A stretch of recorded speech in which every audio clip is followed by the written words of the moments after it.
دیکھیے کیا وہ حالت کی ہوئی ہے اور جیلوں کے اندر کیا نظام ہو رہا ہے. تو اس کو کیسے ہم اس پہ اعتبار کریں؟ تو یہ بات اپنی جگہ درست ہے.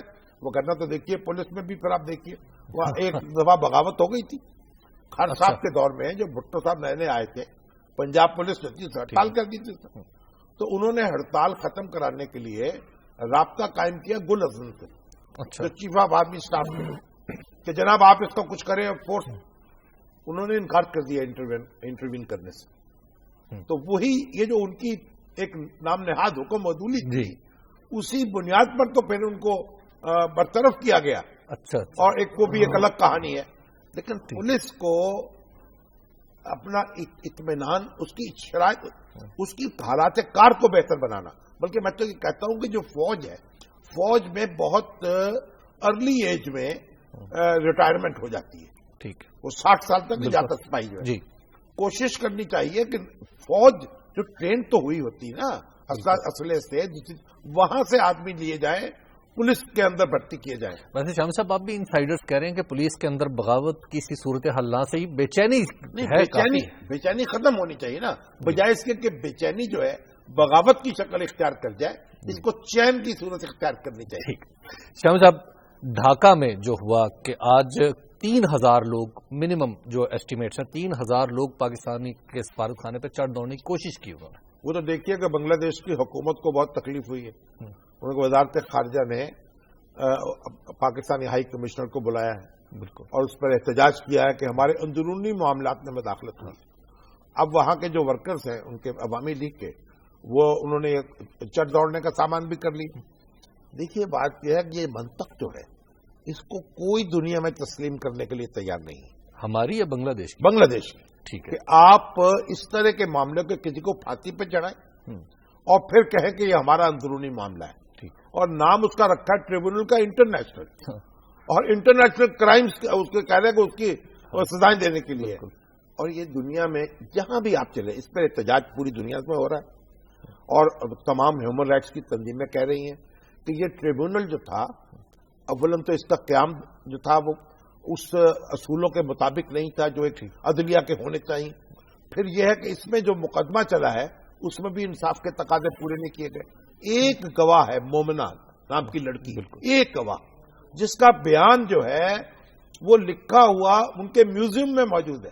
اس نے کہا میں کسی کو نہیں پہچانتی جو میرے گھر پہ جنہوں نے حملہ کیا تھا, اور اب اس میں جب اس کے بعد وہ برقع پوش تھی, وہ برقع پہنا ہوا, شناخت بھی اس نے نہیں کرائی, اور اس کے بعد اس کا پتہ بھی نہیں چل رہا وہ کہاں گئی. ایک گواہی پر, اور وہ بھی جو 12 سال کی بچی اس کی, اور 42 سال کے بعد آپ گواہی لے رہے ہیں. یہ جو ہمارے ہیں لوگ کہہ رہے ہیں نا, یہ پیپلز پارٹی کے ہمارے کچھ ایم اے ہیں, کچھ نام نہاد دانشور ہیں, وہ بھی کہتے ہیں جناب یہ تو ان کا داخلی بھائی داخلی معاملہ نہیں ہے, یہ قانون کی حاکمیت نہیں ہے. یہ نہیں کہہ رہے کہ عبد القادر ملا جو ہے اس پر جرم ثابت ہو گیا ہے اور ہم کہہ رہے ہیں کہ اس کو جناب معاف کر دیا جائے, یا اس کو کیا کرنا آپ تو اللہ کے پاس پہنچ. یہ تو اب جرم ثابت ہی نہیں ہو رہا اور گواہی ناقص ہے. اور آپ دیکھیے صلاح الدین قادر چودھری جو ہے وہ پاکستان میں تھے, وائس چانسلر پنجاب یونیورسٹی شہادت دے رہے ہیں, ان کے رفقا یہاں موجود ہے, کلاس فیلو ہمارے یہ اسحاق خاکپری سب لگے ہوئے ہیں. کوشش کی وہاں جائے, ویزا مل جائے, وہاں گواہی دے سکے, ویزا نہیں دیا گیا. تو انصاف نہیں دیا جا رہا, انصاف کے نام پر ظلم ہو رہا ہے. ظلم کے خلاف آواز بلند کرنی ہے. اور جو ہمارے آنکھوں پہ پٹی باندھ کے لوگ بیٹھے ہوئے ہیں, یہ پیپلز پارٹی کے ہوں یا اور نام نہاد دانشور کہلاتے ہیں اپنے آپ کو, ان کو معلوم ہونا چاہیے کہ یہ داخلی معاملہ ان کا نہیں ہے. اور پھر ہم کوئی جرم ثابت ہونے پر بات نہیں کر رہے کہ جرم ثابت ہو چکا ہے, جرم ثابت نہیں ہوا ہے, انصاف کے تقاضے پورے نہیں ہوئے ہیں, اور ہم اس کی آواز بلند کرتے رہیں گے. اور ہماری تو جو Lahore high court bar association ہے جس میں جناب ایک عابد ساقی صاحب ماشاءاللہ ایک مجذوب صدر ہے, اس میں انہوں نے تو مطالبہ کر دیا ہے, ریزولوشن پاس کیا ہے کہ بنگلہ دیش کے سفیر کو یہاں سے واپس بھیج دیا جائے, بے دخل کر دیا جائے. صاحب ایک بریک کا وقت ہو گیا, بریک کے بعد ہم دوبارہ آپ خدمت میں حاضر ہوتے ہیں. آپ دیکھتے رہیے نقطۂ نظر.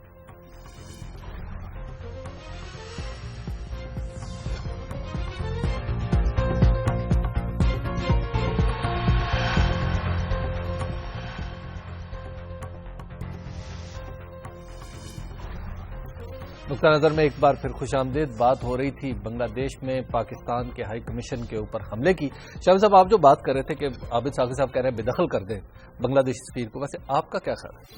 نہیں، اس ایکسٹریم کی ضرورت نہیں ہے. کوئی رابطے جو موجود ہیں وہ تو موجود رہنے چاہیے، کوئی نامہ پیام تو جاری رہنا چاہیے. لیکن انہوں نے ہمارے سفیر کی باقاعدہ احانت کی ہے وہاں پہ، اتنی دیر 25 منٹ بٹھایا ہے. جی بالکل. تو آپ بھی 25 منٹ بٹھا لیجیے. دیکھیے بات یہ ہے کہ اس کا نام ہی رکھا ہے انٹرنیشنل کرائم ٹریبونل. اب وہ کہتے ہیں یہ ہمارا داخلی معاملہ ہے. ٹھیک ہے. لیکن شامی صاحب، عبد القادر ملا شہری تھے بنگلہ دیش کے، ٹریبیونل تھا بنگلہ دیش کا. ہم کون ہوتے ہیں قرارداد پاس کرنے والے؟ اگر وہ دیکھیے یہ جو انسانی حقوق ہے نا، یہ ایک عالمی یونیورسل حقوق ہے. ٹھیک. یہ کوئی کسی گاؤں کے، کسی شہر کے، کسی ملک کے قانون نہیں ہے، کہ حقوق نہیں ہے. تو جب اگر وہ بنگلہ دیش کے شہری ہوتے اور شہری رہتے ہوئے انہوں نے یہ کرائم کیے ہوتے یا ان پہ یہ الزام لگے ہوتے اور ان پر اسی انداز کا مقدمہ چلایا جاتا، تب بھی ہم اس پر احتجاج کرتے، ہمیں حق تھا. لیکن وہ تو اس وقت پاکستان کے شہری تھے اور 42 سال کے بعد یہ مذاق کیا جا رہا ہے بورڈر. اس لیے یہ تو انصاف کے تقاضے پورے ہی نہیں کیے گئے.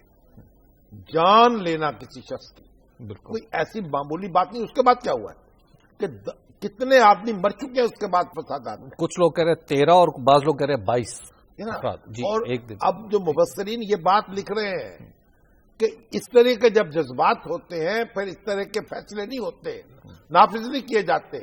یہ پھانسی کتنے، یہ ان کا خون کس کے ہاتھ پہ ہوگا؟ بالکل. یہ تو شامی صاحب یہ اتنا ہی بڑا ایک جو اب سفارتی تنازع پیدا ہو گیا بنگلہ دیش اور پاکستان میں، ایک بھارت اور امریکہ کے درمیان بھی، بلکہ وہ تو جنگ ہے.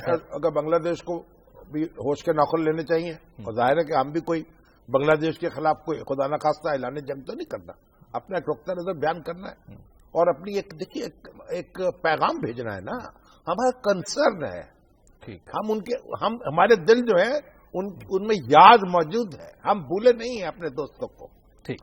اچھا، یہ جو امریکہ میں ہوا ہے، جی بالکل، جو ہماری ڈپٹی کونسل جنرل ہیں ان کی وہاں ان کو ایک ملازمہ کے یا ملازم کے چکر میں انہوں نے پکڑ لیا کہ جی اس کو تنخواہ پوری نہیں دی جا رہی تھی، اور کہتے ہیں انہوں نے ان کی برہنہ کر کے تلاشی لی. بالکل.